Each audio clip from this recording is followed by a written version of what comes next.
नमस्कार दोस्तों, मैं के.एम. गुप्ता आप सभी व्यूअर्स का अपने YouTube चैनल पर स्वागत करता हूं। पिछले वीडियो में हमने टेंस की पहली स्थिति आपके सामने ये स्पष्ट की कि इसको कैसे सीखना है।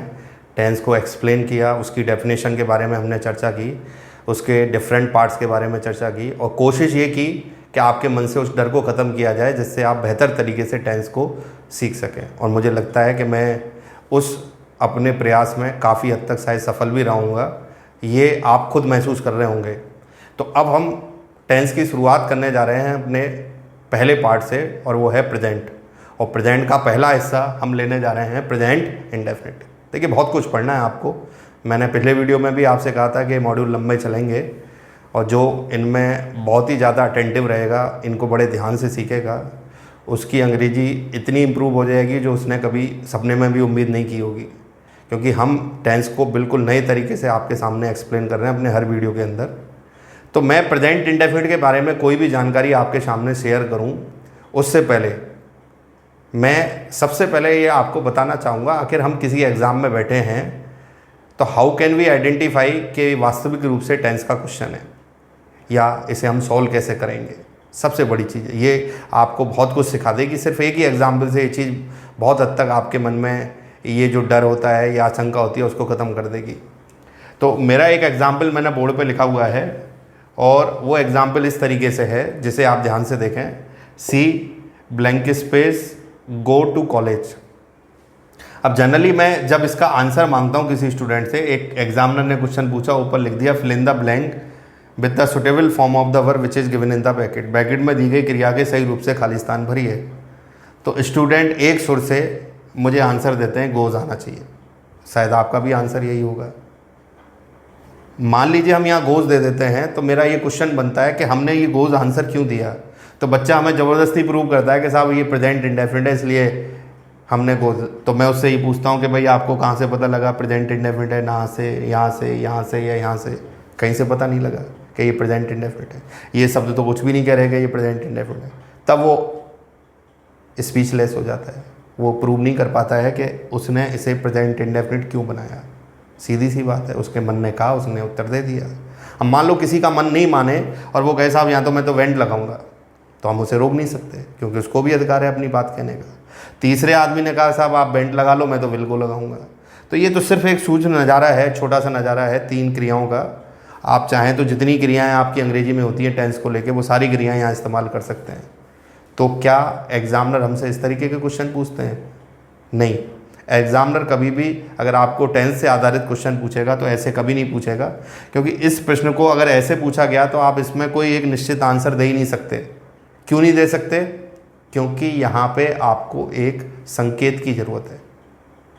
मैंने कहा ना पिछले वीडियो में आपसे कि हमें ताता तीती रहा रही इससे पढ़ाएगा। अब सब भूल जाइए, अब अंग्रेजी का एक नया पैटर्न डेवलप कर लीजिए। बचपन में हमसे कोई पहेली पूछता था तो उसे सुलझाने के लिए कोई हिंट दे देता था। तो ये क्वेश्चन पहेली की तरह है और इसे सुलझाने के लिए एग्जामिनर आपको ऐसे हिंट से सॉल्व करवाएगा। मैं ऐसे शब्दों को हिंट वर्ड के नाम से पुकारता हूँ, यानी संकेत या इशारा करने वाले शब्द। अगर वो शब्द इस वाक्य में आ जाएँ तो आप एक उत्तर देने में कभी भी तकलीफ महसूस नहीं करेंगे। और ये चीज़ आपको व्यापक रूप से समझनी है कि वो किस तरीके से आप जज कर सकते हैं, वो हिंट वर्ड क्या हो सकता है। सपोज करिए मैं इस सेंटेंस में ये शब्द ऐड कर देता हूँ। इस शब्द के ऐड करने से ही ये 2 उम्मीदवार अपना रास्ता क्लियर कर जाएंगे। केवल क्या बचेगा यहाँ पे? गोस। क्योंकि इस शब्द से हमें संकेत मिलेगा कि इस वाक्य की क्रिया को हम प्रेजेंट के अंदर रखें और वो भी इंडेफिनिट के फॉर्म में। सपोज करिए हम एवरीडे को हटा के इसके स्थान पे किसका इस्तेमाल कर दें? यस्टरडे। तो फिर ये आंसर रूल्ड आउट हो गया। इसकी जगह किसका यूज़ हो गया? वेंट। अब हम यहाँ से यस्टरडे को हटा दें, इसकी जगह टुमारो इस्तेमाल करें, तो फिर हम आंसर दे सकते हैं क्या? विल को।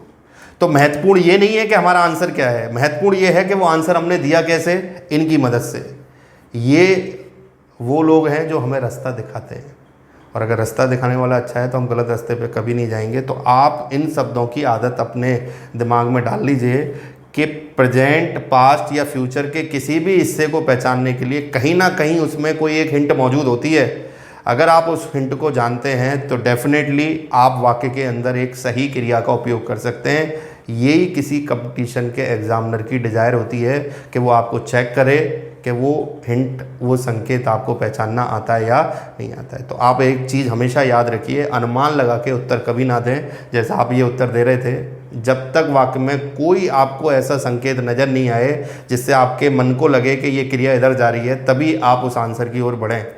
तो मैंने आपको एक चीज़ क्लियर कर दी कि आप जब भी कंपटीशन पे बैठेंगे तो आपके सेंटेंस में कहीं ना कहीं कोई ऐसा संकेत होगा जिससे सिर्फ एक क्रिया इस्तेमाल आप वाक्य में कर सकें। और ये है वास्तविक रूप से टेंस, कि आप बिना किसी हिंदी अर्थ के भी वाक्य में सही तरीके से क्रिया का उपयोग करना सीख चुके हैं। और यही हमारा उद्देश्य था सिखाने का आपको। तो अब हम आगे बढ़ सकते हैं। अब मैं आपको बताऊंगा कि प्रेजेंट इंडेफिनिट की शुरुआत हम कैसे करें, या 12 हिस्से जो हम पढ़ेंगे उनकी शुरुआत कैसे करें, इनमें कौन कौन सी चीज़ें जो हमारे जानने लायक हैं। तो सबसे पहले कुछ महत्वपूर्ण बातें जो हर 12 हिस्सों के अंदर हम आपको बताएंगे। महत्वपूर्ण बातों में 2 चीज़ें सबसे ज़्यादा काम की हैं। एक तो इसकी पहचान, यानी इसका उपयोग कहाँ कहाँ होता है, और दूसरा इसे हम लिखेंगे कैसे, मतलब कौन सी वर्ब हैं जिनसे हम इन हिस्सों को रिप्रेजेंट करते हैं। तो शुरुआत करते हैं और देखते हैं कि प्रेजेंट इंडेफिनिट का उपयोग हम कहाँ कहाँ करते हैं। तो दोस्तों, यहाँ हम देखते हैं सबसे पहले जो महत्वपूर्ण चीज़ है कि इसकी पहचान, मतलब कहाँ कहाँ हम प्रेजेंट इंडेफिनिट का यूज़ करेंगे। मैं आपको 12 हिस्से एक्सप्लेन करूँगा अपने कई मॉड्यूल में, और सबसे पहली चीज़ जो बताऊँगा वो यही होगी कि हम उस हिस्से को कैसे यूज़ करते हैं।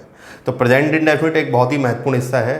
आपको एक बहुत ही महत्वपूर्ण जानकारी मैं दे रहा हूँ कि 75% अंग्रेजी, चाहे वो स्पीकिंग के अंदर हो या राइटिंग के अंदर, टेंस के 2 फॉर्म से बनती है, एक तो प्रेजेंट इंडेफिनिट और एक पास्ट इंडेफिनिट। बाकी 25% हिस्से 10 के अंदर आते हैं। 75% अंग्रेजी 2 पे टिकी हुई है।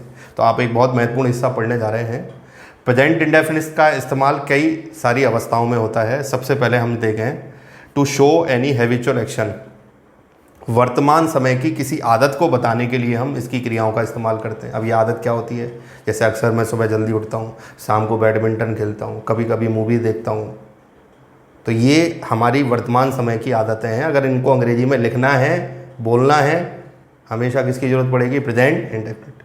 सेकंड है permanent activities of our body, to show permanent activity of our body. शरीर की कोई भी स्थायी गतिविधि जो बिना रुके लगातार हमारे शरीर में चलती हैं, उनको बताने के लिए भी हम प्रेजेंट इंडेफिनिट का इस्तेमाल करते हैं। तीसरी चीज़ जहाँ पे हमें हिंट वर्ड नहीं मिलते हैं वो है यूनिवर्सल ट्रुथ।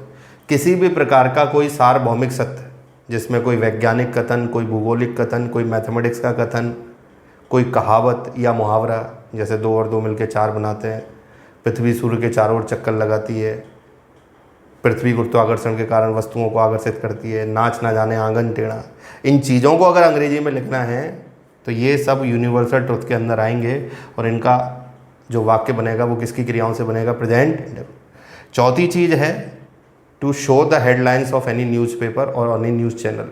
जनरली न्यूज़पेपर और न्यूज़ चैनल के जो हेडलाइंस हैं, मुख्य समाचार जो आप अखबार या न्यूज़ चैनल देखते हैं, जो बोल्ड लेटर में दिखाई देता है न्यूज़पेपर के ऊपर, नीचे उसकी सारी जानकारी होती है जो जनरली पास्ट में होती है, और उसका जो हेडलाइन है उस न्यूज़ को इफेक्टिव बनाने के लिए किस में बनाया जाता है, प्रेजेंट इंडेफिनिट।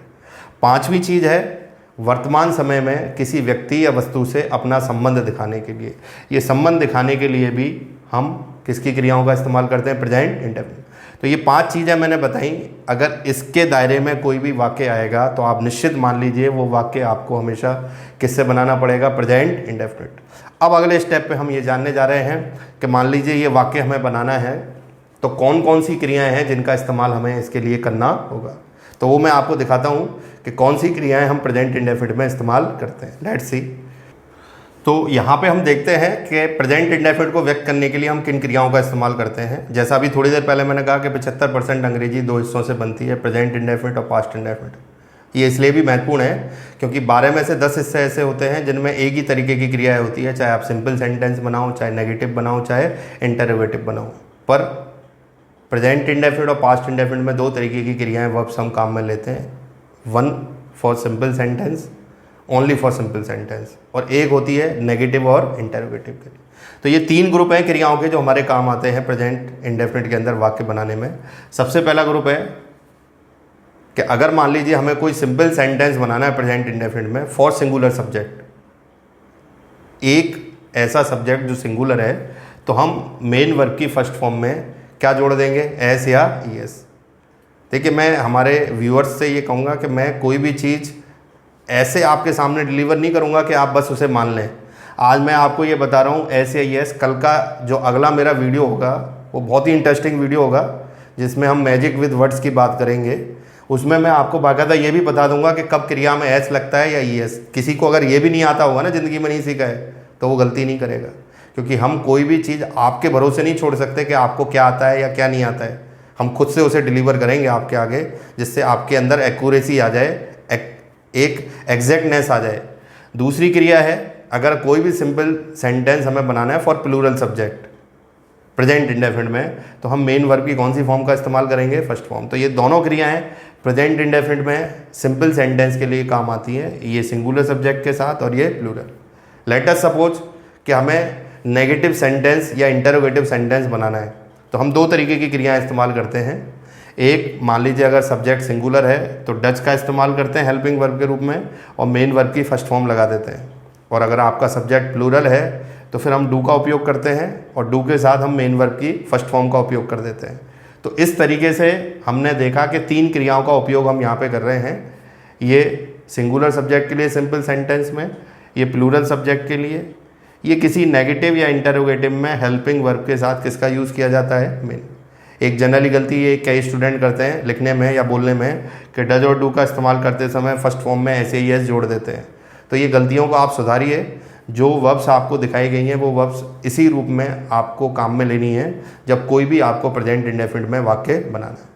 तो इस जानकारी में हमने आपके सामने रखा कि कैसे हम प्रेजेंट इंडेफिनिट को पहचानें और कैसे हम उसका वाक्य बनाने के लिए क्रियाओं का इस्तेमाल करें। तो ये जानकारी अब हमारे लिए क्यों महत्वपूर्ण हो जाती है, क्योंकि अभी थोड़ी देर पहले मैं आपको ये चीज़ एक्सप्लेन कर रहा था, तो मुझे अपना पुराना वीडियो यहाँ पे एक मैंने आपसे क्वेश्चन पूछा था पुराने वीडियो में, भाई ये खालिस्तान बनना है या हमें ये उत्तर देना है या हम इसका आंसर कैसे करें क्वेश्चन का। तो टेंस का उत्तर देने के लिए हम अनुमान लगाते हैं। तो मैंने आपसे कहा था वाक्य में कोई ना कोई संकेत होता है, संकेत देख के क्रिया लगा दो। अब मान लीजिए आज तो हमने किसी क्वेश्चन के लिए गोज बोल दिया। अब सपोज करो आगे चल के जब आप किसी बड़े लेवल के एडवांस लेवल के एग्जाम में बैठे तो स्टूडेंट के सामने क्वेश्चन आता है जिसमें एस या ईएस लगा होता है क्रिया में या फर्स्ट फॉर्म आ रही होती है। हम उससे पूछते हैं कि वाक्य क्या है, तब वो जवाब नहीं दे पाता है कि ये प्रेजेंट इंडेफिनिट है। तो आप ये चीज़ ध्यान रखिए कि जब आप किसी वाक्य में एस या ईएस वाली क्रिया लगा रहे हो या फर्स्ट फॉर्म लगा रहे हो, ये मान के कि वो प्रेजेंट इंडेफिनिट है या डू या डज लगा रहे हो, तो आपको ये भी आना चाहिए कि अगर वाक्य में पहले से ही इन क्रियाओं का इस्तेमाल किया गया है तो वो वाक्य क्या है। मान लीजिए ऐसे ही एस आ रहा है तो आपको ये आना चाहिए कि ये प्रेजेंट इंडेफिनिट का वाक्य है और इसका सब्जेक्ट सिंगुलर है। और मान लीजिए फर्स्ट फॉर्म आ रही है तो आपको ये पता होना चाहिए कि वाक्य प्रेजेंट इंडेफिनिट है और इसका सब्जेक्ट प्लूरल है। तो ये जानकारी आपके लिए बहुत महत्वपूर्ण है। इस वीडियो के माध्यम से हमने प्रेजेंट इंडेफिनिट की एक इनिशियल शुरुआत कर दी। अब जो मेरा नेक्स्ट वीडियो होगा वो बहुत ही इंपॉर्टेंट वीडियो है आगे बढ़ने से पहले, क्योंकि इसके बाद जो अगला वीडियो आएगा उसमें मैं आपको कुछ स्पेलिंग रूल डिस्कस करूंगा आप लोगों के साथ, और वो आपकी सोच को इतना बदल देंगे कि ये चीज़ें हमने कभी सोची भी नहीं थी कि ऐसा होता है। वो आपको ऐसी चीज़ें ट्रिक्स सिखाएंगी, वर्ड्स के अंदर मैजिक सिखाएंगी एक तरीके से, और वो आपको हमेशा याद रहेगा। मतलब मैंने अभी थोड़ी देर पहले बताया कि आपको अगर क्रिया में ये भी जानना है कि ऐसी ये कैसे लगता है, ये तरीका भी मैं आपके आगे एक्सप्लेन कर दूँगा। तो यहाँ पर हम अपना वीडियो समाप्त कर रहे हैं। आपको इस वीडियो में किस तरीके की जानकारी ये जो मैंने आपको डिलीवर की कैसे लगी, इसके बारे में अपनी राय ज़रूर दें कमेंट सेक्शन के अंदर। और आप कौन सी ऐसी चीज़ें हैं जो और अधिक सीखना चाहते हैं वो भी कमेंट सेक्शन में दें, जिससे हम उस पर वर्क कर सकें। तो आपसे अनुरोध करूँगा चैनल को सब्सक्राइब करें, लाइक करें और जितना हो सके शेयर करें, जिससे आप इस नॉलेज को ज़्यादा से ज़्यादा लोगों तक पहुँचा सकें और हमारे इस मिशन में हमारा साथ दे सकें। Thank you very much.